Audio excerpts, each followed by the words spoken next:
ቤትሽ የሚገባ መልአክ አለ። አሜን። የእግዚአብሔር መልአክ ወደ ቤታችሁ መጥቷል። አሜን።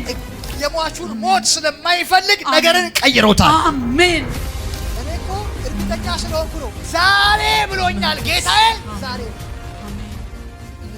ጠላት ብዙ ነገሮቻችሁ ሼክ ሊያደርግና አውሬ ነው ማለት ነገራችሁን ሁሉ ሊበታትን ኪሳጋ በኪሳጋ ሊያደርግ ግራ ሊያጋባችሁ ይበቃሻል። አንቺ ከነቢ ነቢይ ሄድሽ ትንቢት አስነበሽ ተነገረ ምን አለ ምንም የሆነ ነገር የለም። የሚቀየር ነገር የለም።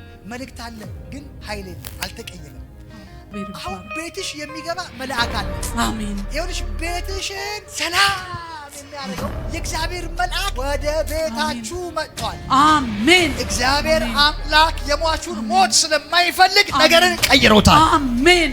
እግዚአብሔር ነገሮችን ሁሉ የሚቀይርበት ቀን ዛሬ ነው። አሜን። መቼ ነው? በኢየሱስ ስም ዛሬ ነው። ዛሬ ዓለሙ መቀየር ይጀምራል። ዛሬ የእግዚአብሔር ክብር በቤታችሁ መግባት ይጀምራል። አሜን። ዛሬ የእግዚአብሔር ኃይል ገብቶ ተአምራትን ማድረግ ይጀምራል። መቼ ነው እያልኩ ያለሁት? ዛሬ። እኔ እኮ እርግጠኛ ስለሆንኩ ነው። ዛሬ ብሎኛል ጌታዬ።